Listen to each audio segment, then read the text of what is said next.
guys, thanks so much. Welcome to the Diamond District, everyone. All right, I've had enough, just enough of these bailed out banks getting free money from us taxpayers and then saying thank you by raising fees on all of us, cutting our credit limits. They've done that to me. I thought I had good credit. And denying us loans. It's our money, after all. Folks, it's just outrageous. And the public, everyone's ticked off about this one as well. But Bank of America and Chase have both doubled interest rates on some customers. And I'm talking about good customers, like our next guest. Well, the administration looks like it's about to crack down on all of this, but will the White House really stick it to their friends in the ivory towers over on Wall Street? Dani Babb is founder of the Babb Group and knows firsthand of this ridiculousness. It happened to you. It happened to me. It happened to you, too. It does. It's happening to many of my friends. They're doubling, in some cases going from 4% to 19%, which last time I checked is more than quadrupling the rates.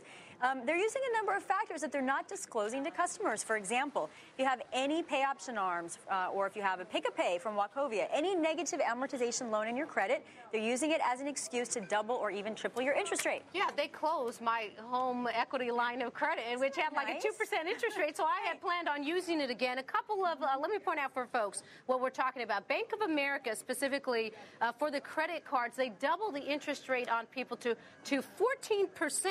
And this is a bank, Dani, that got $45 billion in taxpayer bailout money, and then today reported $4 billion profit, and yet they say they need the money, so they have to hike up our rates. Do they need the money? Well, it depends on how. If you're a shareholder of the company, then yeah, they think that you might think they need the money. But here's the thing: today they can borrow at 0% and lend it anything that they want. What I'm hearing from banks, though, is that they've got to pay so much interest on the TARP money that they're trying to offset that potential concern later, and they're also worried that the courts. But it was a low interest rate that they got the TARP money. Well, not compared. Well, it's low. It's relatively low, but it's not as low as zero that they can get money at today. And the other thing that they're worried about is cram down potentially coming down later this week, and that they'll have to compensate for people whose loans are going to be written down potentially by bankruptcy judges, and they want to stay ahead of the game. It's ridiculous. I mean, there's another example. Citigroup.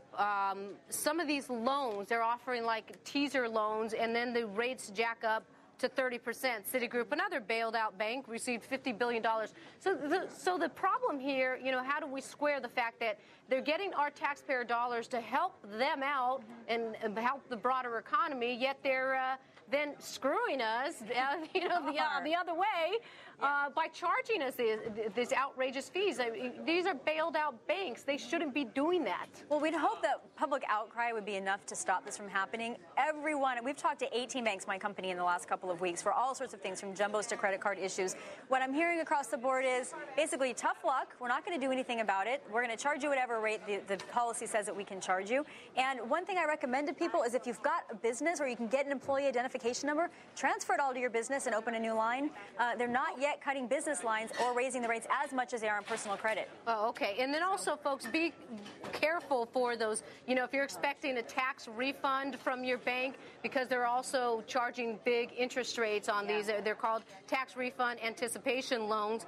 Also, if you're expecting like your paycheck in 2 weeks, you can go to the bank and a payday loan. And we're not talking about just like the loan sharks. This is U.S. Bancorp, Wells Fargo, Pacific Capital Bancorp, and they've all received bailout money. The government, Larry Summers, the economic advisor for the president, is going to meet with some of these bank CEOs on Thursday to address this particular public outrage. Will it do any good? I certainly hope so. I don't know. From what I'm hearing in the marketplace, honestly, I doubt it. The banks are going to use whatever method they can to recoup losses, make their balance sheets look strong. You'd think with the passage of bills in the last couple of weeks, mark-to-market, it's actually going to help their balance sheets look better, and they just want more. And I think we started with government involvement, and now, unfortunately, they want the government back out, and the government's going to have to get back in to solve what problem has been created. A mess. It's just a mess. Dani Babb, we love you, though. All right. And Dani, in fact, is going to be back a little later to join us for a round of quick shots. But on tap next, folks, it's time for the triple threat.